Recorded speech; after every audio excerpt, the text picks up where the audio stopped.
আল্লাহ রাব্বুল আলামিন পবিত্র কুরআনুল কারীমের 85 নম্বর সূরা সূরাতুল বুরুজ এর 1 নম্বর আয়াতে বলছেন, বিসমিল্লাহির রহমানির রহিম, ওয়াস সামাই যাতিল বুরুজ। আল্লাহ সুবহানাহু ওয়া তাআলা বলছেন, আকাশের কসম, এই আকাশের কসম যে আকাশের মধ্যে অনেক বুরুজ আছে। বুরুজ কি?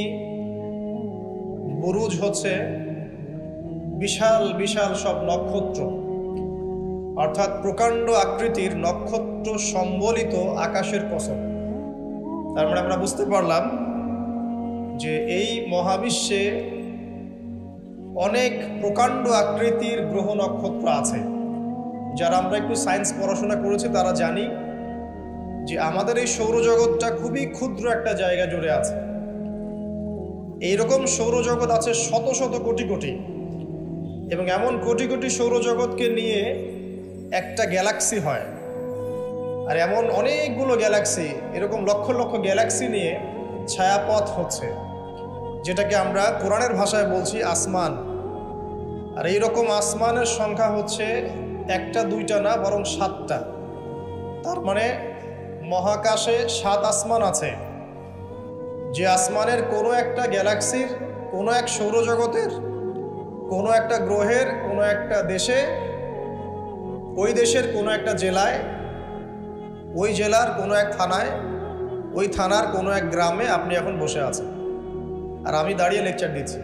তো এই মহাকাশে আমাদের অবস্থান যে কত ক্ষুদ্র এটা বোঝা যাচ্ছে। আল্লাহ রাব্বুল আলামিন এটাই বলছেন, ওয়াস সামাই যাতিল বুরুজ, এই বিশাল বিশাল গ্রহ নক্ষত্র সম্বলিত আসমানের কসম করে বলছেন। আল্লাহ পাক তার সৃষ্টির কসম করতে পারেন, কিন্তু আমাদের জন্যে, সৃষ্টির জন্যে আল্লাহ ছাড়া অন্য কারো নামে কসম করা জায়েজ নাই। একটা হাদিসের মধ্যে আছে, মান হালাফা বিগাইরি ইসমিল্লাহি ফাকাদ কাফার, যে ব্যক্তি আল্লাহ ছাড়া অন্য কারো নামে কসম করে সে ব্যক্তি কুফরি করলো। এটা একটা কুফরি। এই যে আমরা বলি মায়ের কসম, বাপের কসম, হ্যাঁ, তারপরে যে আগুনের কসম আছে না, বলি না, মাটির কসম, অনেক কসম আমরা করি। এই কসমগুলো, শপথগুলো করা ঠিক নয়। যদি আপনাকে কসম করতেই হয় তাহলে আল্লাহর নামেই কসম করতে হবে। আর আল্লাহর নামে যদি কসম করেন তাহলে সত্য কসম করতে হবে, মিথ্যা কসম করা যাবে না। যদি আল্লাহ পাকের নামে মিথ্যা কসম করে ফেলেন তাহলে আবার কাফফারা দিতে হবে। কি কাফফারা? সবচেয়ে সর্বনিম্ন কাফফারা হচ্ছে আপনাকে 3টা সওম রাখতে হবে, 3টা রোজা রাখতে হবে। মনে করেন আপনি মিথ্যা কসম করেছেন, মিথ্যা কসম করে আল্লাহর দিকে কসমটা সম্বন্ধ করেছেন, আল্লাহর নামে মিথ্যা কসম করেছেন। তো এর কাফফারা হচ্ছে আপনাকে 3টা সওম রাখতে হবে এবং তওবা করতে হবে। তো আল্লাহ পাক এখানে বুরুজ বিশিষ্ট আসমানের কসম করে বলছেন, ওয়াল ইয়াউমিল মাউউদ, এবং আমি আরো কসম করছি প্রতিশ্রুত দিনের। ইয়াউম মানে দিন, মাউউদ মানে হচ্ছে যেই দিনটার ওয়াদা করা হয়েছে, মানে প্রতিশ্রুত দিন। এটা কোন দিন? কিয়ামতের দিন। শুকরিয়া। ওয়াল ইয়াউমিল মাউউদ মানে হচ্ছে কিয়ামতের দিনের কসম। আর কিয়ামতের দিনটা কি? একটা বাক্য উত্তর হচ্ছে ইয়াউমা লা তামলিকু নাফসুন লিনাফসিন শাইআ। কিয়ামতের দিন এমন একটা দিন যেই দিন কোনো নফস, মানে কোনো সত্তা অন্য কোনো সত্তার যাররা পরিমাণ উপকার করতে পারবে না। ইয়াউমা লা তামলিকু নাফসুন লিনাফসিন শাইআ ওয়াল আমরু ইয়াউমা ইযিল লিল্লাহ, যেদিন সমস্ত কিছুর দায়িত্ব, আমর, কর্তৃত্ব শুধুমাত্র আল্লাহ পাকের হাতে থাকবে। এই হলো কিয়ামতের দিন। এখানে কোনো পলিটিক্যাল সম্পর্ক চলবে না, কোনো বংশের সম্পর্ক চলবে না, রক্ত, বর্ণ, জাতীয়তাবাদ চলবে না। চলবে কি? ঈমান এবং আমল। ঈমান এবং আমল, এর উপরে আল্লাহ পাক যাকে রহম করবেন সেই জান্নাতে যেতে পারবেন। মানুষ তার আমলের বদৌলতেও জান্নাতে যাবে না। মানুষ তার আমলের বদৌলতে কখনো জান্নাতে যাবে না যদি না আল্লাহ পাক তাকে রহম করেন। একজন আবেদ ব্যক্তির ঘটনা আছে, এগুলো সহিহ হাদিসের মধ্যেই আছে। 500 বছর আল্লাহ পাকের ইবাদত করেছিল। কত বছর? 500 বছর।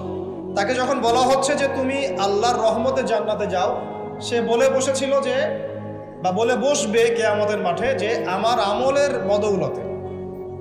তখন আল্লাহ রাব্বুল আলামিন তাকে ডেকে বলবেন যে তোমার সব আমলগুলোকে এক পাল্লায় রাখা হবে, আর আমি তোমাকে যে নিয়ামতগুলো দিয়েছিলাম সেগুলো এখন আরেক পাল্লায় রাখা হবে।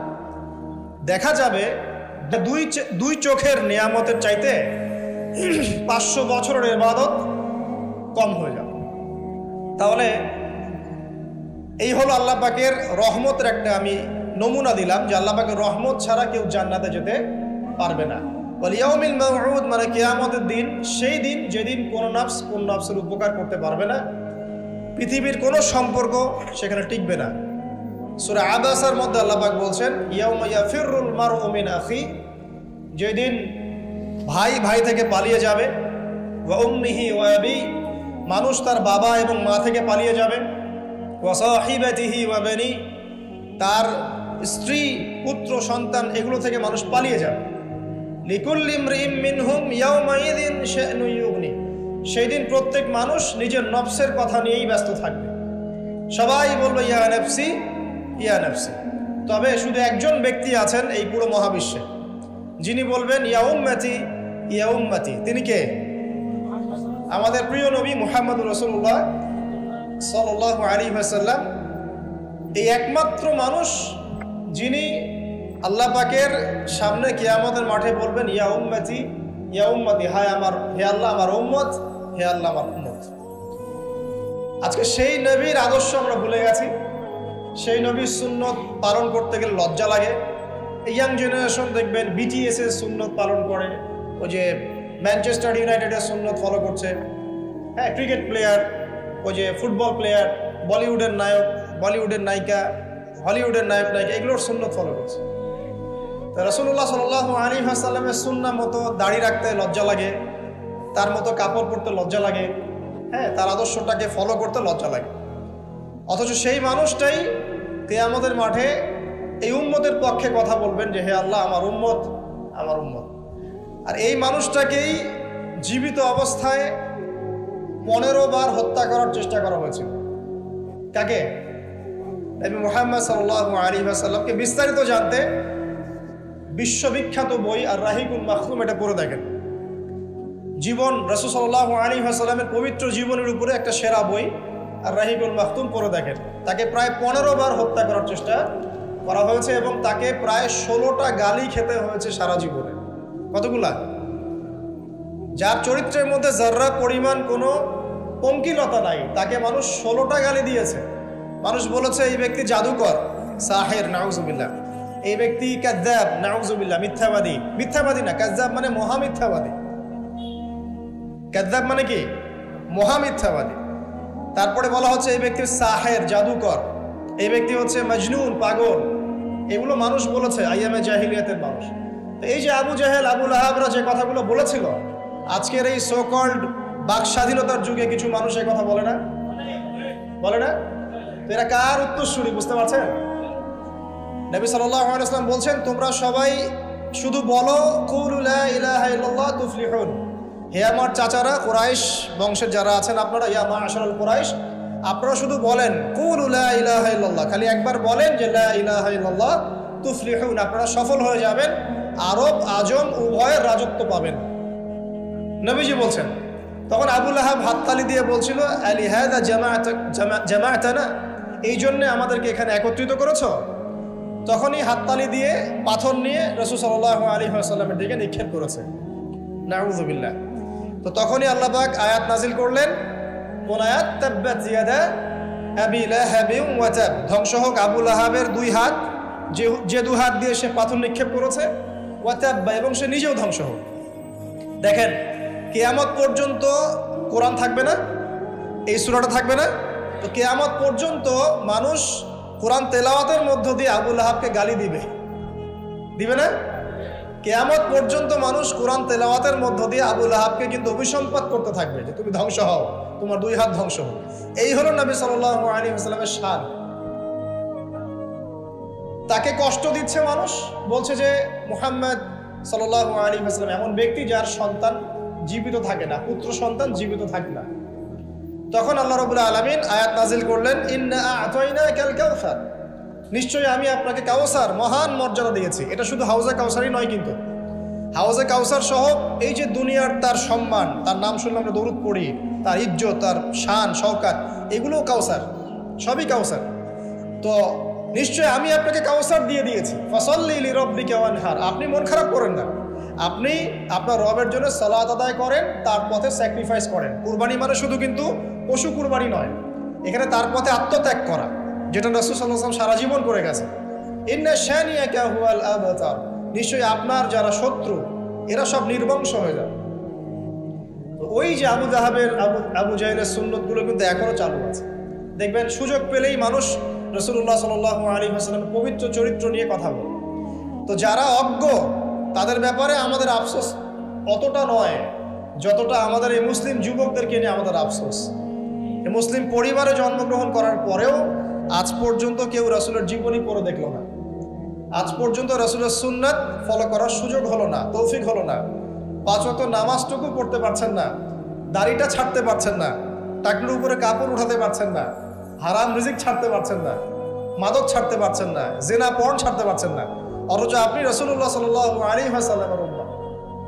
আপনার জন্যই আমার জন্যই নবী সাল্লাল্লাহু আলাইহি ওয়াসাল্লাম কালকে আমাদের মাঠে সুপারিশ করবে ইনশাআল্লাহ তাআলা। তো সুপারিশ পেতে হলে তো যোগ্য হতে হবে নাকি? একটা সুপারিশ পেতে হলে তো যোগ্য হতে হবে। যোগ্যতা কি? এক বাক্যে উত্তর হচ্ছে আপনার 24 ঘন্টাকে আপনি নবী সাল্লাল্লাহু আলাইহি ওয়াসাল্লামের সুন্নাহ দিয়ে ঢেলে সাজাবেন। একদম উঠবেন, বসবেন, খাবেন, চলবেন, ফিরবেন, কথা বলবেন, নামাজ পড়বেন, যত কাজ আছে সব হবে কার তরিকায়? রাসূল সাল্লাল্লাহু আলাইহি ওয়াসাল্লামের তরিকায়। যদি এটা শিখতে না পারেন, ওই যে আল্লাহর রাস্তায় সময় দিচ্ছে ভাইরা, 3 দিন 7 দিন 40 দিন চলে যান, দেখবেন 40 দিনের মধ্যে আপনাকে সুন্নত শিখে বাসায় পাঠিয়ে দিবেন ইনশাআল্লাহ। এমন কোনো জামাত নাই যেটা 100% পরিশুদ্ধ আছে। তো ওই বিতর্কিত বিষয়গুলো ছাড়েন, বিতর্কিত বিষয়গুলো আপাতত ছেড়ে দেন।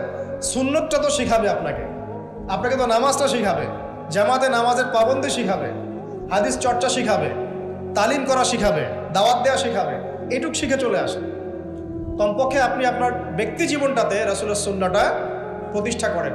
সারা দুনিয়ার মানুষ সুদ খায় খাক, অর্থনৈতিক জীবনে গিয়ে আমি সুদ খাবো না।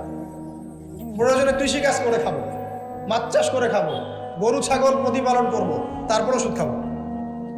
আমি ব্যবসা করতে গিয়েছি, ওখানেও নবীর সুন্নত লাগবে, আমি মাপে কম দিতে পারবো না। সারা দুনিয়ার মানুষ দেয়, দেখ, সারা দুনিয়ার মানুষ মজুদ করে করুক, আমি করব না।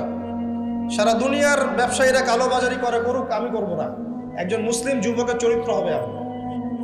চাকরি করতে গিয়েছেন, চাকরি করা অবস্থায় যদি দেখেন যে হ্যাঁ আপনি নীতি নৈতিকতা বজায় রেখে করতে পারছেন, আলহামদুলিল্লাহ। যদি দেখেন এখানে আপনি ইসলামে টিকতে পারছেন না, রিজাইন দিয়ে চলে আসেন, এসে নিজস্ব প্রজেক্ট তৈরি করেন। এমন অনেক মানুষকে আমরা চিনি যারা বড় বড় চাকরি ছেড়ে দিয়ে, হারাম চাকরি ছেড়ে দিয়ে কৃষিকাজ করেছে, করে আল্লাহ পাক তাদেরকে এখন স্বাবলম্বী করেছে। রিজিক কার হাতে ভাই? আল্লাহর হাতে। আর কোরআনে কিন্তু বেশি থেকে বেশি কৃষিভিত্তিক অর্থনীতির কথাই বলা হচ্ছে। দেখবেন, কোরআন পড়ে দেখবেন, বেশি থেকে বেশি কৃষিভিত্তিক অর্থনীতির কথাই বলা হচ্ছে এবং ব্যবসার কথা বলা হচ্ছে। এর মানে এই না আপনি চাকরি করতে পারবেন না, পারবেন। যদি আপনি চাকরি করা অবস্থায় কোরআন সুন্নাহ ফলো করতে পারেন, আলহামদুলিল্লাহ। যদি না পারেন, প্রতিবন্ধকতা থাকে, একেবারেই পারছেন না, দেয়ালে পিঠ থেকে যাচ্ছে, ছেড়ে দেন। পরকালটাকে ইহকালের জন্য নষ্ট করেন না। আল্লাহ পাক বোঝার তৌফিক দান করুন। এবার সমাজ চালাবে, এখানেও রাসূলের সুন্নাহ প্রয়োজন আছে। মন গড়া সুন্নত দিয়ে সমাজ সংস্কার হবে না, রাসূলের সুন্নত দিয়েই সমাজ সংস্কার হবে ইনশাআল্লাহ তাআলা। দাওয়াতি কাজ করব, সেখানেও রাসূলের সুন্নত লাগবে। মন গড়া স্টাইলে দাওয়াতি কাজ করা যাবে না।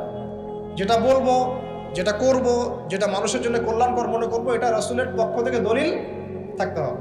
আল্লাহ পাক আমাদেরকে বোঝার তৌফিক দান করুন, আমিন। এবং এখানে শৈথিল্যতা প্রদর্শন করা যাবে না দাওয়াতের ক্ষেত্রে। গোল আলু মার্কা সব তরকারি দিয়ে চলে, এমন চললে হবে না। আবার খুব চরমপন্থী, মানে পান থেকে চুন খসলেই একজনকে খারেজি ফতোয়া দিয়ে একদম ভিতরে ঢুকাই দিচ্ছে, এইসব চলবে না। মধ্যমপন্থী তরিকা লাগবে। ওয়াকাযালিকা জাআলনাকুম উম্মাতান ওয়াসাতা, আল্লাহ পাক বলছেন এভাবেই আমি তোমাদেরকে মধ্যমপন্থী উম্মত করেছি। মধ্যমপন্থী উম্মত, যারা শৈথিল্যতা প্রদর্শন করবে না, আবার চরমপন্থীও হবে। চরমপন্থায় কি কোনো লাভ হয়? চরমপন্থায় কি ইসলামের উল্টা ক্ষতি হচ্ছে? আবার শৈথিল্যতাবাদী ওই আকীদায় চলে গেলে সমস্যা।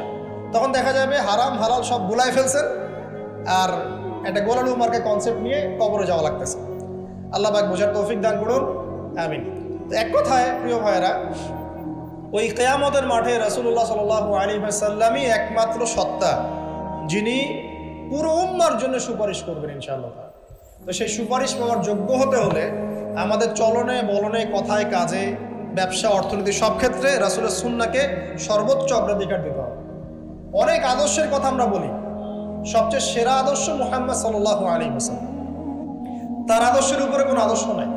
অতএব এই আদর্শটাকে মনে প্রাণে ধারণ করা, লালন করা, মনে মননে ধারণ করে বাস্তবে ইমপ্লিমেন্ট করা।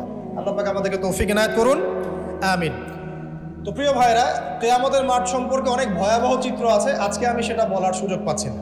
এতটুকু বলবো, এটা হচ্ছে ন্যায় বিচারের মাঠ। এখানে যাররা পরিমাণ বান্দার হক নষ্ট করে পার পাওয়া যাবে না। আল্লাহ পাকের সাথে জড়িত হাজারটা পাপ থাকলেও আল্লাহ পাক মাফ করতে পারেন, ঠিক আছে, কিন্তু বান্দার সাথে জড়িত হক থাকলে বান্দার কাছেই ক্ষমা নিতে হবে। আর একটা পাপ নিয়ে কবরে যাওয়া যাবে না, একটা পাপ, সেটা কি? সেটা হলো শিরকের পাপ। শিরিকের পাপ নিয়ে কবরে যাওয়া যাবে না।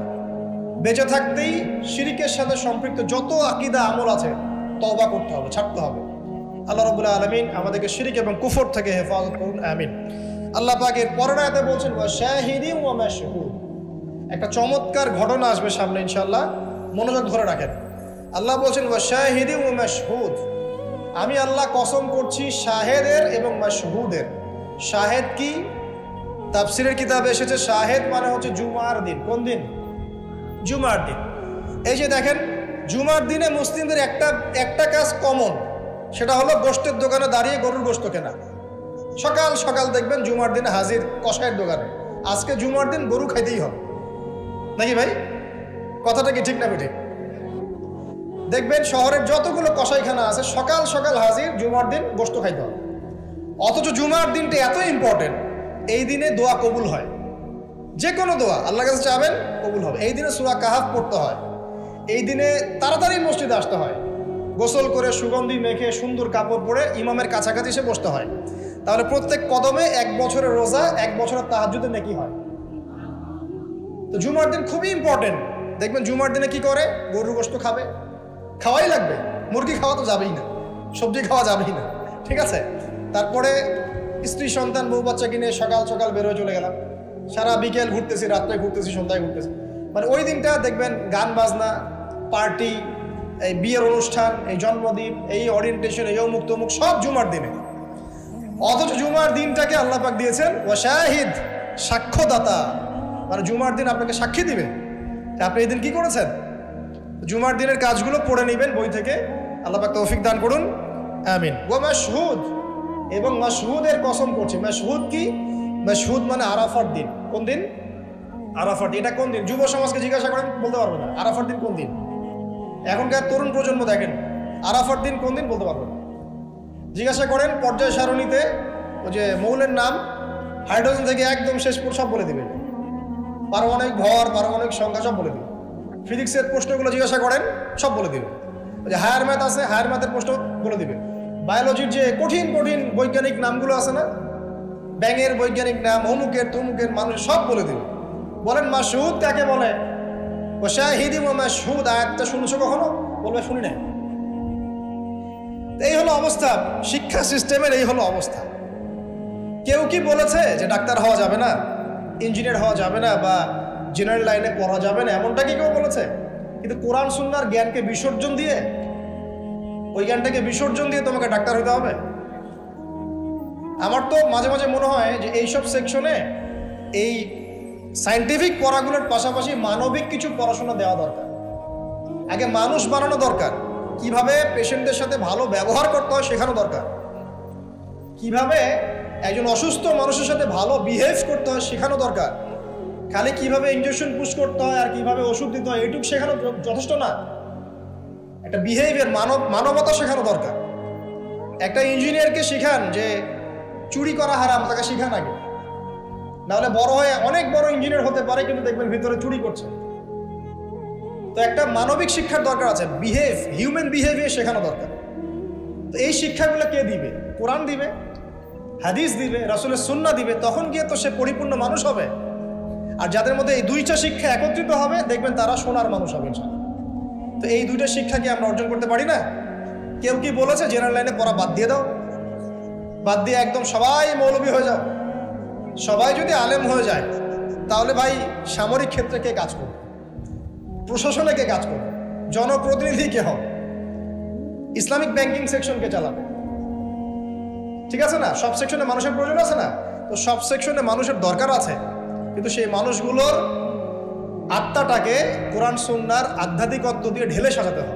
আল্লাহ পাক তৌফিক এনায়েত করুন, আমিন। যদি অমুসলিম হয়, অমুসলিম হওয়ার পরেও যদি সে তার ধর্ম মেনে চলে, দেখবেন সেও কিন্তু ভালো মানুষ হবে। আসলে যারা এই বিশ্বে ফাসাদ সৃষ্টি করে বেড়াচ্ছে, এদের সাথে ধর্মের কোনো সম্পর্ক নাই। যারা এই বিশ্বে ফাসাদ সৃষ্টি করছে, এদের সাথে আসলে ধর্মের কোনো সম্পর্ক নাই। সে যদি সত্যিকার অর্থেই তার ধর্ম পালন করত, তাহলে কিন্তু সে তার ধর্মের প্রতি অনুগত থাকতো। কোন ধর্ম কি বলেছে বিনা বিচারে বা নিষ্পাপ মানুষকে হত্যা করো? কোন ধর্ম? একটা রিলিজন আমাকে দেখান যে বলেছে মিথ্যা কথা বলো, হারাম খাও, সুদ খাও, বেপরদায় চলো, নগ্ন হয়ে চলো? একটা ধর্ম বলেছে? তাহলে প্রত্যেকটা ধর্মের মূল কথাগুলো কিন্তু মোটামুটি একরকম। সবাই যদি সবার ধর্ম মেনে চলে, কোনো সমস্যা? এরপরে যে পড়াশোনা করে দেখবে যে হ্যাঁ ইসলামী চূড়ান্ত রিলিজন, এর মধ্যে সমস্ত বিষয়ের সমাধান আছে, এটা ফাইনাল টেস্টিমেন্ট, তখন সে মুহাম্মদ সাল্লাল্লাহু আলাইহি ওয়াসাল্লামের আনুগত্য করবে, সাক্ষ্য দিবে আশহাদু আল্লা ইলাহা ইল্লাল্লাহ ওয়া আন্না মুহাম্মাদান আবদুহু ওয়া রাসূলুহু, মুসলিম হয়ে যাবে ইনশাআল্লাহ। মুসলিম হলেই, কালিমা পড়লেই একদিন না একদিন সে জান্নাতে যাবে ইনশাআল্লাহ, যদি তার আকীদার মধ্যে শিরক না থাকে, কুফর না থাকে, আমলে বেদাত না থাকে, হারাম রিজিক না থাকে। আল্লাহ পাক আমাদেরকে পরিপূর্ণ মুসলিম হওয়ার তৌফিক এনায়েত করুন, আমিন। এই যে মাশহুদ বলছিলাম, আরাফার দিন, আরাফার দিন নিয়ে আমার স্বতন্ত্র একটা লেকচার আছে, ওইটা দেখে নিয়ে। আরাফার দিনের ফজিলত, এর যে তাৎপর্য, এবং এই দিনে নবী সাল্লাল্লাহু আলাইহি ওয়াসাল্লামের একটা বিদায় হজের ভাষণ আছে, এটা নিয়ে আমি স্বতন্ত্র একটা খুতবা দিয়েছি, শুনে নেবেন ইনশাআল্লাহ। আর বাসায় গিয়ে অবশ্যই আর রাহিকুল মাখতুম বইটা পড়বেন, এখানে সমস্ত বিষয়গুলো লেখা আছে। এই তিনটা কসম, পুরো মহাবিশ্বের কসম, তারপরে হচ্ছে কিসের? কিয়ামত দিবসের কসম, আর এই যে জুমা এবং আরাফার দিবসের কসম। কসমগুলো কি বড় বড় না, ছোট ছোট? বিশাল বিশাল কসম, মানে বিশাল বিশাল কসম নিয়ে আল্লাহ রাব্বুল আলামিন এখন একটা বড় ঘটনা বলতে চাচ্ছেন।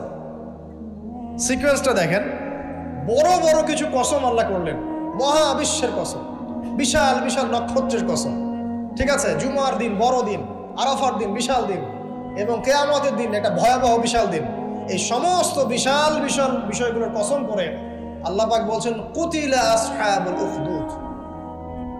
কি কথা? কুতিলা আসহাবুল উখদুদ। আসহাবুল উখদুদ ধ্বংস হয়েছে। কে আসহাবুল উখদুদ? সামনে যাই, মজার একটা ঘটনা আসবে। আন-নারি যাতিল ওয়াকুদ, যখন আগুন দাউ দাউ করে জ্বলছিল, আসহাবুল উখদুদ ধ্বংস হয়ে গেছে যখন আগুন দাউ দাউ করে জ্বলছিল। ইযহুম আলাইহা কুউদ, এবং আসহাবুল উখদুদের লোকরা এই আগুনের কুণ্ডলীর চারপাশে বসেছিল। মনে করেন এখানে বিশাল একটা আগুন জ্বালিয়ে রাখা হয়েছে, জ্বলছে, আর কিছু মানুষ তার চারপাশে বড় বড় কুরসিতে, চেয়ারে হেলান দিয়ে বসে মজা উপভোগ করছে। এই হলো আসহাবুল উখদুদ। এদেরকে আল্লাহ পাক বলছেন এরা ধ্বংস হোক। কুতিলা আসহাবুল উখদুদ ওয়াহুম আলা মা ইয়াফআলুনা বিল মুমিনিনা শুহুদ। তারা বসে বসে কি করছিল? তারা বসে বসে দেখছিল যে মুমিন মুসলিমদের সাথে কি নির্যাতন করা হচ্ছে। মুমিন মুসলিমদের সাথে ওই আগুনের মধ্যে যা নির্যাতন করা হচ্ছিল, ওরা চারপাশে বসে বসে এটা অবলোকন করছিল, হাসছিল, মজা নিচ্ছিল। এই আসহাবুল উখদুদরা ধ্বংস হোক। ওয়ামা নাকামু মিনহুম ইল্লা আন ইউমিনু বিল্লাহিল আজিজিল হামিদ। আল্লাহ পাক বলছেন ওই মুমিনদের কোনো দোষ ছিল না যে মুমিনদেরকে ওই অগ্নিকুণ্ডে পুড়িয়ে মারা হচ্ছিল এবং চারপাশে কিছু মানুষ জড়ো হয়ে দেখছিল, মজা নিচ্ছিল। আসহাবুল উখদুদ, ওই মুমিনদের কোনো দোষ ছিল না, শুধু একটা অপরাধ তাদের দৃষ্টিতে। কি সেটা? যে এই মুমিনরা এক আল্লাহর প্রতি ঈমান এনেছিল। এই মুমিন হওয়া ছাড়া তাদের কোনো দোষ ছিল না। কথা বুঝতে পারছেন? এবার চলে আসেন এখানে কিভাবে আসলাম। বহুদিন আগের কথা, কত বছর আমরা জানি না। একজন প্রতাপশালী বাদশা ছিল, এখনকার বিশ্ব নেতাদের মতোই পরাশক্তি, ওই যে আসহাবুল কাহফের মতো, বা ওই নমরুদের মতো, বা ওই যে ফেরাউন তার মতো একজন প্রতাপশালী বাদশা ছিল। তার অধীনে একজন বড় জাদুকর ছিল। কি ছিল? আচ্ছা, মজা আছে, ভালো করে বোঝেন। একটা বড় জাদুকর ছিল। এখনো কিন্তু বহু কান্ট্রি এই জাদুবিদ্যার চর্চা করে, আপনারা জানেন। ভিতরে ভিতরে জাদুবিদ্যার চর্চা এখনো চলছে। আর এই জাদু সত্য, জাদু সত্য, চোখের বদনজরও সত্য। সায়েন্স বিশ্বাস করুক না করুক, এগুলো সত্য। কারণ কোরআন বলেছে সত্য, বাস সত্য। জিন সত্য নাকি মিথ্যা? ফেরেশতা সত্য না মিথ্যা? কবরের আযাব সত্য না মিথ্যা? এগুলো তো চোখে দেখা যায় না, বিশ্বাস করলেন কিভাবে? এই চোখে দেখা যায় না বিশ্বাস করেছেন বলেই তো আপনি মৌলবাদী। চোখে দেখা যায় না, অহেতুক বিশ্বাস করছেন, অতএব আপনি একজন মৌলবাদী মানুষ। বুঝতে পারছেন?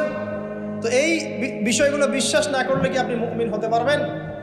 আচ্ছা, কবরের আযাব সত্য না মিথ্যা আমরা বিশ্বাস করেছি, তোমরা মরার পরে বিশ্বাস করো। আমরা মরার আগেই বিশ্বাস করেছি, তোমরা মরার পরে বিশ্বাস করো। তারপর তোমরা পাক্কা মৌলবাদী হয়ে যাবে। যখন মরার পরে যখন কঠিন কবরের আযাব শুরু হবে, দেখবা যে আইনাল ইয়াকিন। ইয়াকিন কয়েক প্রকার হয়। একটা হচ্ছে আপনার আইনাল ইয়াকিন, হাক্কুল ইয়াকিন, এরকম কথা আছে কোরআনে। মানে আইনাল ইয়াকিন মানে যে চোখে দেখলাম এবার বিশ্বাস করি। রব্বানা আবসারনা ওয়া সামি'না ফারজি'না না'মাল সালিহান ইন্না মুকিনুন। আছে না সূরা আলিফ লাম মিম সিজদায় হাফেজে কোরআন যারা আছেন, আল্লাহর সামনে জাহান্নামীরা বলবে, রব্বানা, হে আমাদের রব, আবসারনা, এই যে দেখলাম, তোমার আযাব দেখেছি আমরা, এখন পরকালের কথা, ওয়া সামি'না, এই যে শুনতে পাচ্ছি এখন আযাব, ফারজি'না, আমাদেরকে ফিরিয়ে দিন। কোথায় ফিরিয়ে দিবে? দুনিয়ায়। না'মাল সালিহান, আমরা সৎ কাজ করবো, ইন্না মুকিনুন, আমাদের ইয়াকিন হয়ে গেছে। তার মানে সবাই বিশ্বাস করবে একদিন না একদিন, তাই তো? ঈসা ইবনে মারইয়ামকে যে মানুষ বলছে ক্রুসিফাইড, তাকে ক্রুসিফাইড করা হয়েছে, তিনি মারা গেছেন, নাউজুবিল্লাহ, বলা হচ্ছে না? আচ্ছা, ঈসা ইবনে মারইয়াম যখন নেমে আসবেন সবাই বিশ্বাস করবে না? সূরা মাইদায় এই জন্যই বলা হচ্ছে যে ঈসা ইবনে মারইয়ামকে যখন পাঠানো হবে, একজন আহলে কিতাব বাকি থাকবে না যে তার প্রতি ঈমান নিয়ে আনবে না। এমন একজন মানুষ তখন খুঁজে পাওয়া যাবে না যে তার প্রতি ঈমান আনবে না আহলে কিতাবদের মধ্যে। ঈসা ইবনে মারইয়ামকে ক্রুসিফিকশন করা হয় নাই। ঈসা ইবনে মারইয়ামকে আল্লাহ রাব্বুল আলামিন তার কাছে উঠিয়ে নিয়েছেন। আর যে আল্লাহ পুরো মহাবিশ্ব চালাতে পারেন, সে একজন মানুষকে উঠাতেই পারেন। এটার এমন কি বিষয় যে আল্লাহ রাব্বুল আলামিন আপনার দেহের মধ্যে রূহ রেখে দিয়েছেন, তার হুকুমে বের হয়ে চলে যাবে। সে আল্লাহ রাব্বুল আলামিন রাসূল সাল্লাল্লাহু আলাইহি ওয়াসাল্লামকে মেরাজে উঠিয়েও নিতে পারেন। সিম্পল, এটা অবিশ্বাস করার কি আছে? আসুন সামনে যাই। এখানে যে বিষয়টা, যে বহুদিন আগে এরকম প্রতাপশালী বাচ্চার অধীনে একজন জাদুকর ছিল। এই জাদুকরের যখন বয়সটা বুড়ো হয়ে গেল, তখন সে তার ওই বাচ্চাকে বলছে যে আমার তো বয়স শেষ, আমার এই বিশাল জ্ঞানগুলো কি করব? আমাকে একজন বালক এনে দিন, যেই বালককে আমি এসব জাদুবিদ্যা শিখিয়ে দিব। ওই যেরকম ছোট বাচ্চাদের মধ্যে একজন। তো এরকম একটা ফুটফুটে সুন্দর বাচ্চাকে খুঁজে বের করা হলো, যে বাচ্চাটা বিচক্ষণ। একে নিয়ে আসা হলো জাদুকরের কাছে। এবার জাদুকর তাকে জ্ঞান শিখায়, জাদু শিখায়। জাদু শিখাতে শিখাতে শিখাতে শিখাতে সে একটু পরিণত হচ্ছে, মানে কৈশোরে পদার্পণ করবে। এখন সে যখন জাদু শিখতে আসে, আসার পথে রাস্তায় দেখে একজন পাদ্রী আছে। পাদ্রী মানে কি? পাদ্রী মানে দরবেশ, মানে যে আল্লাহ বিশ্বাস করে, হয়তো আগেকার আসমানি কিতাবে সে বিশ্বাস করত। এমন একজন পাদ্রীর সন্ধান সে পায়। সে ওই পাদ্রীর কাছে গিয়ে বসে। সেই পাদ্রী তাকে আসমানি কিতাবের যে মর্ম, যে বাণী, এগুলো শোনায়। তার কাছে খুব ভালো লাগে যে মাশাআল্লাহ, এটা ঈমানের স্বাদ। যখন কোরআন শুনি আমাদের ভালো লাগে না? আসমানি কিতাব যখন শুনে তার কাছে ভালো লাগে। সে বলে যে আমি এটা শিখতে চাই। তখন এই পাদ্রী তাকে বলে, তুমি তো জাদু শিখতে যাও এই বাদশার দরবেশের কাছে, বাদশার জাদুকরের কাছে, যদি ওরা জানতে পারে তাহলে তো সমস্যা। তাহলে উপায় কি? যখন তুমি ওখানে যাবে, যখন দেরি হয়ে যাবে, তখন বলবে বাসার থেকে বের হতে দেরি হয়েছে, বাসার থেকে বের হতে দেরি হয়েছে। আর আমার এখানে বসে যখন বাসায় যাবে, তখন বাসায় গিয়ে বলবে যে ওখান থেকে, ওই যে জাদুকরের কাছ থেকে আসতে দেরি হয়েছে। মানে কৌশল অবলম্বন করতে তিনি শিক্ষা দিলেন। এখানে আমাদেরও নসিহত আছে, সবসময় তো আর মানে একই রকম করে চললে হবে না, কৌশলের প্রয়োজন আছে না? উদউ ইলা সাবিলি রাব্বিকা বিল হিকমা, হিকমার দরকার আছে না? সত্য থেকে সরে গিয়ে নয়, কিন্তু কৌশল তো করার দরকার আছে। নবী সাল্লাল্লাহু আলাইহি ওয়াসাল্লাম যে হিজরত করেছেন, মক্কা থেকে মদিনা চলে গিয়েছেন, সবাইকে জানান দিয়েছিলেন, এই শোনো আমি হিজরত করছি, জানান দিয়েছেন। রাতের বেলা বের হয়েছেন, কৌশল, রাতের বেলা বের হন নাই। এবং তাকে মারার জন্য 4-5 থেকে লোক ঘিরে রেখেছিল, এর মধ্য দিয়ে আল্লাহ রাব্বুল আলামিন তাকে বের করে নিয়ে গেছে। তিনি কি সবার সামনে ফেসবুকে জানান দিয়েছে, এই দেখো আমরা বেরোচ্ছি? তো তোমরা তো কৌশলই বুঝো না দিনের কাজের, যে কাজ হবে 1%, আই ওয়াশ হবে 99%। এখনকার এই যুগ, হ্যাঁ, দিনের কাজ হবে 1%, আই ওয়াশ শোডাউনই বেশি। এই শোডাউন করতে করতে মানুষের চোখ লাগে, যত চোখ লাগে তত সমস্যা সৃষ্টি হয়, এবং আস্তে আস্তে আস্তে আস্তে দিনের দায়রা মাইনাস হতে থাকে। এই বিষয়টার পিছনে তোমরাও দায়ী, কৌশল তো বোঝো না। তো স্মার্ট এবং বিচক্ষণ মুসলিমদের বড় অভাব আছে এখন পৃথিবীতে। যতক্ষণ পর্যন্ত বিচক্ষণতা অর্জিত হচ্ছে না, ততক্ষণ পর্যন্ত ইসলামের বিজয় হচ্ছে না, এটা মাথায় রাখেন। তারপর সামনে যান। এবার এই বাচ্চা খুব সুন্দর করে ব্যালেন্স করলো, একবার এখানে যায়, একবার ওখানে যায়। এই করতে করতে ওই যে জাদুঘরের ইন্তেকাল হয়ে গেল, মারা গেল জাদুঘর। এবার এই বাচ্চার কাছে মাশাআল্লাহ অনেক এলেম কালাম আছে। এদিকে সে পাদ্রীর জ্ঞানে দীক্ষিত হচ্ছে। দীক্ষিত হতে হতে তার মধ্যে আল্লাহ পাকের প্রতি একটা পরিপূর্ণ ঈমান চলে আসে, সে মুসলিম হয়ে গেল আলহামদুলিল্লাহ। তো মুসলিম হওয়ার পরে একদিন সে যখন বাদশার কাছে যাচ্ছে, রাস্তায় একটা বিশাল জন্তু দেখা যাচ্ছে। বিশাল জন্তু, কিরকম জন্তু আমরা জানি না, ঠিক ওই যে দাব্বাতুল আরদ সামনে বের হবে। কিয়ামতের 10টা নিদর্শন আছে বড় বড়, তার মধ্যে একটা হচ্ছে দাব্বাতুল আরদ, জমিন থেকে ফুড়ে একটা প্রাণী বের হবে। আর এখন মানুষ এগুলো বিশ্বাস করবে না আমি জানি, 2 দিন পর নাসা যখন বলবে তখন বিশ্বাস করবে। কথা কি বুঝতে পারছেন? তবে প্রাণী এই পৃথিবীর নিচে আছে। রাসূল সাল্লাল্লাহু আলাইহি ওয়াসাল্লাম বলছেন 10টা আলামত না আসা পর্যন্ত কিয়ামত হবেই। তার মধ্যে একটা হচ্ছে দাব্বাতুল আরদ, জমিন থেকে একটা প্রাণী বের হবে। এবং এই প্রাণী শুধু বেরই হবে না, মানুষের সাথে কথাবার্তা বলবে। এবার মানুষের সাথে কথা বলবে প্রাণী। বিশ্বাস করছেন? এখন বিশ্বাস করছেন না জানি, কিন্তু প্রাণী মানুষের সাথে কথা বলবে। আল্লাহ পাক বলাতে পারেন না? পারেন। আচ্ছা সামনে যান। ওই প্রাণী যখন দাঁড়িয়ে আছে রাস্তায়, এখন এই বালক বলছে আজকে আমি প্রমাণ করে নিব যে আল্লাহর আনুগত্যশীল ওই পাদ্রী সঠিক নাকি ওই জাদুকর সঠিক। এবার সে একটা ইট হাতে নিল, পাথর হাতে নিয়ে সে বলছে, আল্লাহ তোমার কাছে যদি ওই জাদুকরের কাজের চাইতে এই পাদ্রীর কাজ বেশি পছন্দনীয় হয়, এই ইটের আঘাতে এই জন্তুকে তুমি মেরে ফেলো আল্লাহ। এ বলেছে বিসমিল্লাহ বলে পাথর নিক্ষেপ করলো। নিক্ষেপ করার সাথে সাথেই জন্তু ডেড। তখন তার আইন আল ইয়াকিন, হাক্কুল ইয়াকিন হয়ে গেল যে হ্যাঁ, আল্লাহর কাছে এই পাদ্রীর আমলই সবচেয়ে বেশি পছন্দনীয়। তার আর মনে কোনো সংশয় থাকলো না। কিশোর মানুষ না, কতটুকুই বা বোঝেন নাই? এবার তার মধ্যে একটা ইয়াকিন চলে আসলো এবং সে পরিপূর্ণ মুমিন মুসলিম হয়ে গেল। এবার যখন সে রাজ দরবারে যায়, তার কাছে পেশেন্ট আসে, মানে একজন মানুষ এসেছে, সে বলছে যে আমার চোখে সমস্যা। সে চোখে হাত দেয়, হাত দিয়ে বলে যে আপনি আল্লাহর প্রতি ঈমান নিয়ে আসেন, আমি আল্লাহর কাছে দোয়া করব, চোখ ভালো হয়ে যাবে। এভাবে পেশেন্ট আসে, সে বলে আল্লাহর প্রতি ঈমান নিয়ে আসেন, আমি দোয়া করব, ভালো হয়ে যাবে। এভাবে আস্তে আস্তে তার নাম এবং খ্যাতি ছড়িয়ে পড়তে লাগলো। যেই তার কাছে আসে সে বলে আগে মুসলিম হন, ইমানদার হন, আল্লাহর প্রতি বিশ্বাস করেন, আমি দোয়া করব, ভালো হয়ে যাবে। চোখ অন্ধ ভালো হয়ে যাচ্ছে, কুষ্ঠরোগী ভালো হয়ে যাচ্ছে, হ্যাঁ, প্যারালাইজড রোগী ভালো হয়ে যাচ্ছে, আলহামদুলিল্লাহ। নবী ঈসা আলাইহিস সালাম এমনটা করেছিলেন না? আল্লাহ পাক চাইলে করতে পারেন। একদিন ওই রাজ দরবারের একজন মন্ত্রী আসছে, এবার ওই রাজার একজন এমপি সাহেব, তার চোখে সমস্যা, সে আসছে, এসে বলছে যে আমার এই চোখে সমস্যা, আমার চোখটাকে ভালো করার দরকার, তোমার কাছে কোনো ওষুধ আছে নাকি? সে বলছে যে আপনি আল্লাহর প্রতি ঈমান নিয়ে আসেন, আমি আল্লাহর কাছে দোয়া করব, আপনি ভালো হয়ে যাবেন। এবার সে আলহামদুলিল্লাহ ঈমান নিয়ে আনলো এবং সে ভালো হয়ে গেল। এই ভালো হয়ে যাওয়ার পরের দিন যখন সে আবার ওই পার্লামেন্টে গিয়েছে আর কি, ওদের তৎকালীন রাজদরবারে, এবার রাজা ওকে দেখে বলছে যে তোমার তো চোখ অন্ধ ছিল, কিভাবে সেবা লাভ করলো? সে বলে না কিভাবে সেবা লাভ করলো, সে বলতে চাচ্ছে না, কারণ সে আজ করছে যে বললে সমস্যা হবে। এক পর্যায়ে তাকে খুবই পিটুনি দেওয়া হচ্ছে, রিমান্ডে নিয়ে গিয়ে কঠিন মাইর দেওয়া হচ্ছে। এক পর্যায়ে সে মারের যন্ত্রণা সহ্য করতে না পারে বলে ফেললো যে ওই বাচ্চা, তার কাছে গিয়ে আমি আরোগ্য লাভ করেছি এবং সে আমাকে বলেছে যে তার রবের প্রতি ঈমান নিয়ে আসতে, তাহলে আমি শেফা লাভ করব। এই বাচ্চা এখন বলছে ফেরাউনের মতো যে আয়না রব্বুকুম আ'লা, আমি তো তোমাদের রব। নমরুদের মতো আমি তো তোমাদের রব, ঠিক আছে, আমি ছাড়া তোমাদের কে রব আছে? মা আলিমতু লাকুম মিন ইলাহিন গায়রি, আমি তো জানি না যে আমি ছাড়া তোমাদের কোনো ইলাহ আছে। এবার এই লোকটাকে হত্যা করা হলো। এই এমপি সাহেবকে হত্যা করা হলো, বিকজ সে ঈমান নিয়ে আসে। এবার সেই বালককে ডেকে আনা হচ্ছে, বলা হচ্ছে বলো তুমি নাকি তোমার রবের নাম দিয়ে মানুষের ট্রিটমেন্ট করা শুরু করেছো।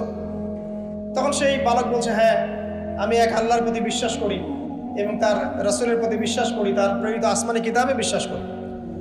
এখন রাজা বলছে আমি ছাড়া তোমাদের কোনো ইলাহ আছে আমি তো জানি না। এই সৈন্যবাহিনী শোনো, এই বালককে ধরে নিয়ে গিয়ে উঁচু পাহাড়ে নিয়ে যাও, ওখান থেকে ফেলে দাও। কথা বুঝতে পারছেন?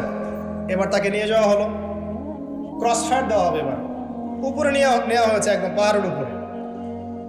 এবার ওই বালক উপরে উঠে একটা দোয়া করছে, এই দোয়াটা সবাই শিখে নেন।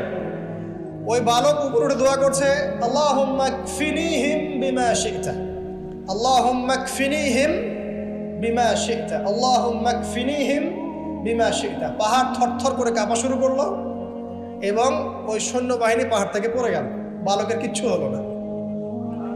আমি কিন্তু বানোয়াট কোনো গল্প বলছি না, এটা কোরআন থেকে বলছি এবং এটা তাফসীর। আপনি যে কোনো তাফসীর পড়েন, মারিফুল কোরআন, তাফসীর ইবনে কাসির, জালালাইন পড়ে দেখেন, জাস্ট পড়ে দেখেন আমার সাথে ডিবেট করার আগে। এবার সে বালক হেঁটে হেঁটে চলে আসলো রাজদরবারে। আবার কি ব্যাপার, তুমি মরো নাই? না, আল্লাহ আমাকে বাঁচিয়েছে, আমার রব আমাকে বাঁচিয়েছে। আবার পাঠানো হচ্ছে আরেক দল সেনাবাহিনীকে নিয়ে, যাও এবার ওকে সমুদ্রে নিয়ে যাও, সমুদ্রের মাছ সমুদ্রে ডুবিয়ে দিবে। আবার সে ওখানে গিয়ে বলল আল্লাহুম্মা কফিনিহিম বিমা শি'তা, হে আল্লাহ, অর্থ হচ্ছে হে আল্লাহ আমার বিপক্ষে যারা আছে আপনি যা দিয়ে ইচ্ছা ওদের বিরুদ্ধে আমাকে সাহায্য করেন। অর্থটা হচ্ছে এমন, আল্লাহুম্মা কফিনিহিম বিমা শি'তা, আল্লাহ আপনি আমার জন্য যথেষ্ট হয়ে যান, ওদের বিরুদ্ধে আমার জন্য যথেষ্ট হয়ে যান, যা ইচ্ছা তাই দিয়ে আপনি হেদায়েত করুন, মানে আমাকে হেফাজত করুন। ঠিক আছে, আল্লাহুম্মা কফিনিহিম বিমা শি'তা, ছোট্ট দোয়া। এবার ওই সমুদ্র উত্তাল হওয়া শুরু করলো এবং ওরা জাহাজ থেকে পড়ে গেল। এই বাচ্চা সেফলি আবার চলে আসলো রাজদরবারে। বিশ্বাস করছেন না? চলে আসলো।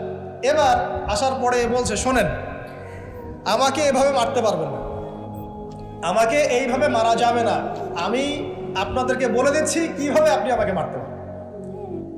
তো বাচ্চা বলছে কিভাবে মারতে পারবো বলো।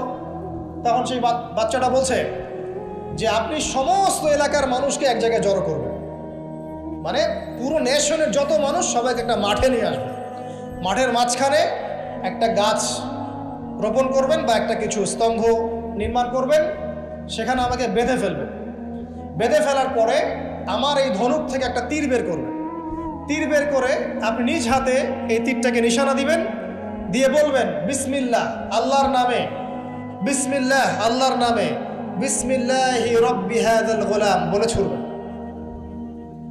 অর্থ হচ্ছে আমি এই বাচ্চার রব, আমি এই বাচ্চার রব আল্লাহর নামে তীর ছুড়লাম, এটা বলে তীরটা নিক্ষেপ করবেন, তাহলে আমি মরবো, তার আগে মরবো। কথা কি বুঝতে পারছি? এবার তাই করা হলো, সমস্ত এলাকার মানুষকে এখানে জড়ো করা হলো।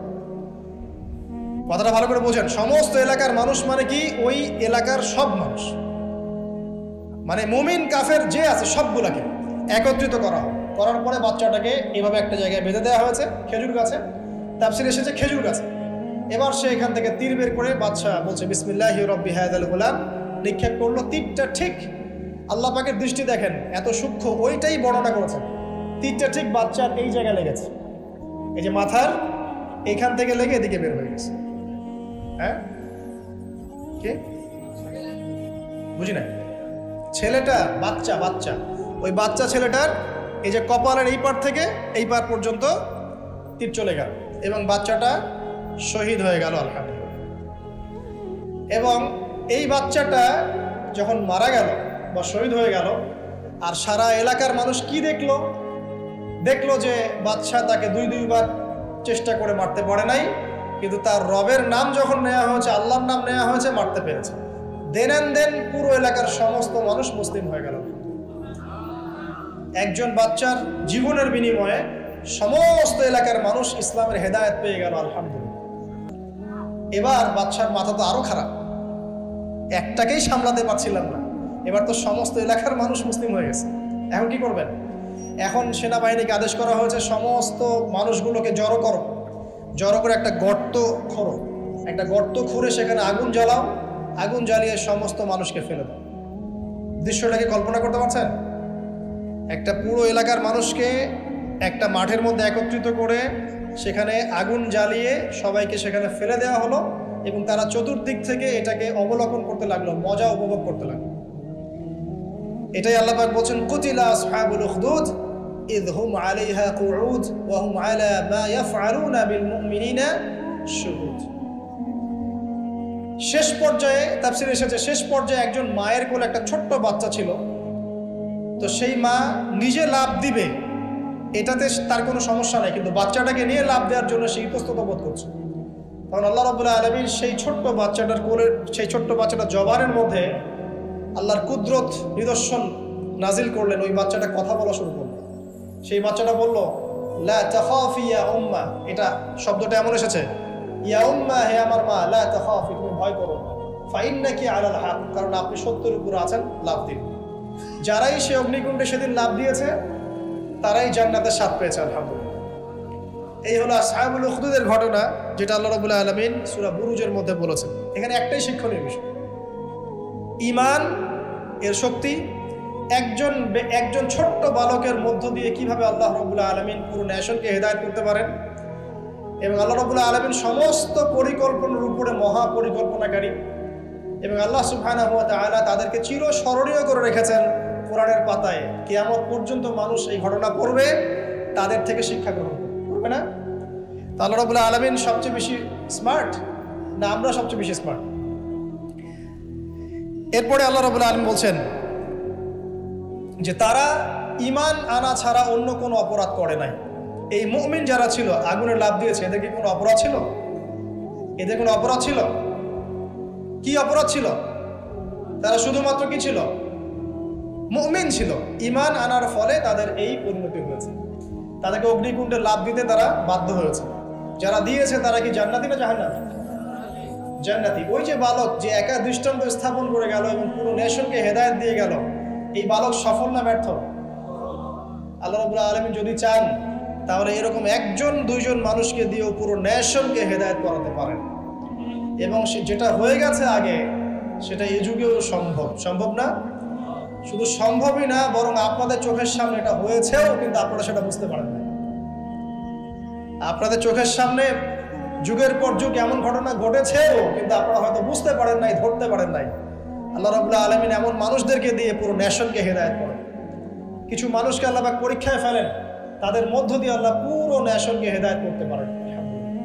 আসহাবুল উখদুদের এই বাচ্চার মধ্যে আমাদের সবার জন্য নিদর্শন আছে। আল্লাহ পাক আমাদের সবাইকে প্রকৃত ঈমানদার হওয়ার তৌফিক দান করুন, বেশি বেশি আমলে সালেহ করার তৌফিক দান করুন, ঈমানের উপর দৃঢ় থাকার তৌফিক এনায়েত করুন, এবং দৃষ্টান্ত স্থাপন করার তৌফিক দান করুন, এবং যে কোনো রকম দৃশ্য অদৃশ্যের বিপদ আপদ বালা মুসিবতের বিপক্ষে আল্লাহ পাকই যেন যথেষ্ট হয়ে যান, আমিন। শেষ করি, সূরাটার সামনে যাই। আল্লাহ রাব্বুল আলামিন এরপর যেটা বলেছেন যে ইন্নাল্লাযীনা, ওদের পরিণতি কি হবে যারা এই কাজটা করলো। ইন্নাল্লাযীনা ফাতানুল মুমিনিনা ওয়াল মুমিনাত সুম্মা লাম ইয়াতুবু ফালাহুম আযাবু জাহান্নাম। যারা মুমিনদের সাথে এমন নির্যাতন করলো, কি করলো? আগুনে পুড়িয়ে জীবন্ত মেরে ফেললো। যারা মুমিনদের সাথে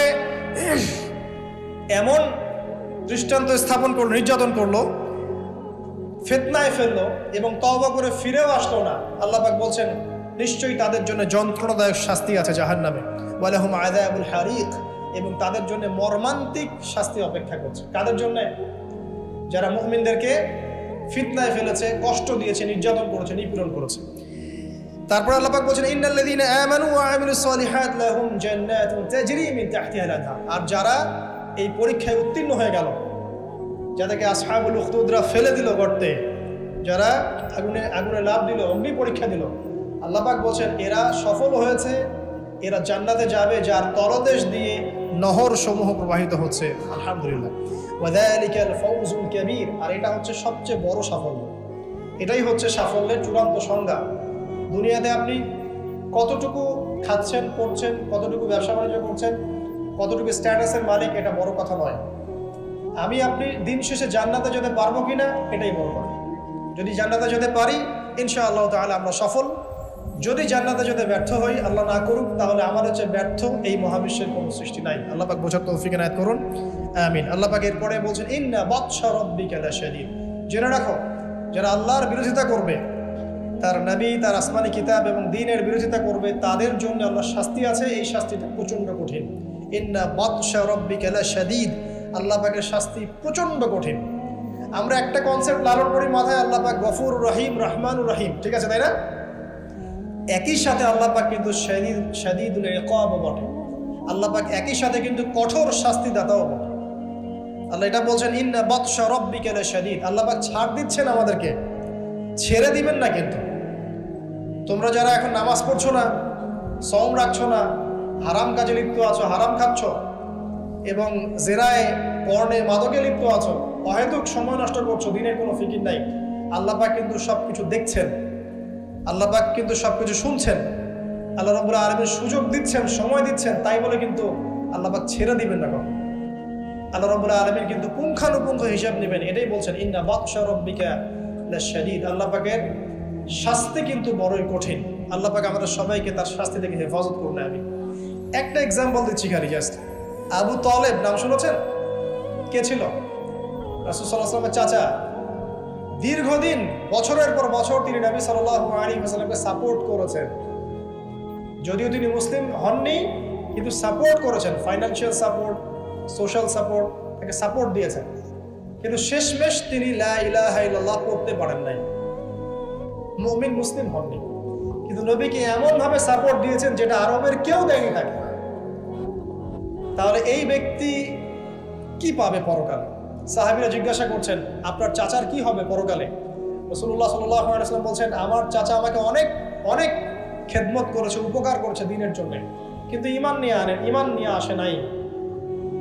যদি সে ঈমান নিয়ে আসতো, আমি তার প্রতি সুপারিশ করতাম। তিনি চাচাকে বলেছিল না, খালি একবার বলেন লা ইলাহা ইল্লাল্লাহ, আমি আপনার জন্য আল্লাহর কাছে সুপারিশ করব। তিনি ঈমান নিয়ে আনেননি। এই কারণে জাহান্নামের সবচেয়ে নিম্নতর শাস্তি তাকে দেওয়া হবে। সেটা কি? তাকে আগুনের এক জোড়া জুতা পরিয়ে দেওয়া হবে। আগুনের এক জোড়া জুতা। এই আগুনের এক জোড়া জুতাতেই নাউজুবিল্লাহ তার মাথার যে মগজ, এই মগজটা টকবক করে ফুটতে থাকবে।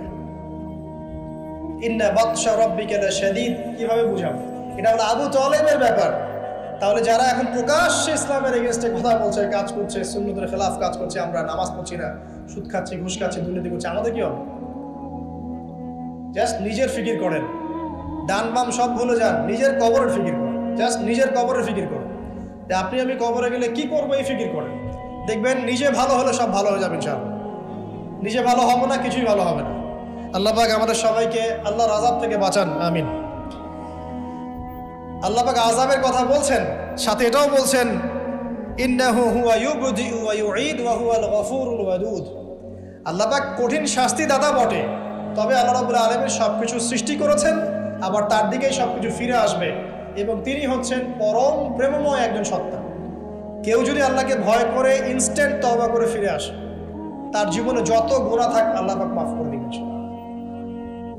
আপনি যদি সারা জীবন শিরিক করে থাকেন, যেটা মহাপাপ, জুলমান আযীম, এখনই যদি তওবা করে ফিরে আসেন, আপনার সমস্ত পাপ তো আল্লাহ পাক মাফ করে দিবেনই, আপনার গুনাহগুলোকে নেকি দিয়ে পরিবর্তন করে দিবেন। তো আল্লাহ পাক প্রেমময়, ওয়াদুদ একজন সত্তা। তো আমরা আল্লাহ পাকের দয়া যদি চাই, আল্লাহ পাকের প্রেম ভালোবাসা চাই, আর আল্লাহর মারিফত লাগবে না, আল্লাহকে চিনতে হবে না, আল্লাহর আনুগত্য লাগবে না, তার রাসূলের আনুগত্য লাগবে না, কোরআন সুন্নাহ ফলো করতে হবে না। এগুলো করার পর ইনশাআল্লাহ আমরা আল্লাহ পাকের রহমত পাবো, ইনশাআল্লাহ আমরা আশাবাদী। আল্লাহ পাক আমাদেরকে তার রহমত দিয়ে ঘিরে রাখুন, আমিন। ওয়া হুয়াল গফুরুল ওয়াদুদ যুল আরশিল মাজিদ। আল্লাহ পাক বলেন তিনি মহান আরশের অধিপতি। আরশ সম্পর্কে একদিন বলেছি আমি যে এই কুরসিটাই মহাবিশ্বকে ঘিরে রাখছে, আর এই কুরসিটা আরশের তুলনায় এমন যে একটা মরুভূমিতে একটা ঢাল ফেলে দেন, একটা মরুভূমির মধ্যে একটা থালাকে ফেলে দেন, অনুপাতটা যেমন হবে, আরশ আর কুরসির অনুপাতটা এমন। আরশটা এত বিশাল যেটা 8 জন ফেরেশতা ধরে রেখেছে, তার উপরে আল্লাহ রাব্বুল আলামিন আরশে আযীমে সমুন্নত। তো সে আল্লাহকে চিনতে শিখুন, আল্লাহর আনুগত্য করতে শিখুন। আল্লাহ পাক তৌফিক দান করুন। ফাআলু লিমা ইউরিদ, আল্লাহ পাক যা ইচ্ছা তাই করতে পারেন। হাল আতাকা হাদিসুল জুনুদ, হে নবী মুহাম্মদ সাল্লাল্লাহু আলাইহি ওয়াসাল্লাম, তোমার কাছে কি এই সেনাবাহিনীর খবর পৌঁছেছে? এটাকে ফেরাউন এবং সামুদের বিশাল পরাক্রমশালী এই ফোর্সের কথা তোমার কাছে কি পৌঁছেছে? এই আসহাবুল উখদুদের সেনাবাহিনীর কথাই বলেন, আর ওই যে ফেরাউন বা নমরুদ বা সামুদ আদ জাতির কথাই বলেন, এরা সবাই কিন্তু আল্লাহর গজবে ধ্বংস হয়ে গিয়েছে। আল্লাহ রাব্বুল আলামিনের কাছে সবাই তুচ্ছ, সবাই তুচ্ছ। আমরা আল্লাহ রাব্বুল আলামিনের ক্ষমতার কাছে তুচ্ছ। তাই এই নশ্বর দুনিয়ায় আল্লাহর অবাধ্যতা করে উদ্ধত অহংকারী হওয়ার কোনো মানে হয় না। আল্লাহ পাক আমাদের সবাইকে বিনয়ী বানিয়ে দিন, আল্লাহর প্রতি আনুগত্যশীল বানিয়ে দিন।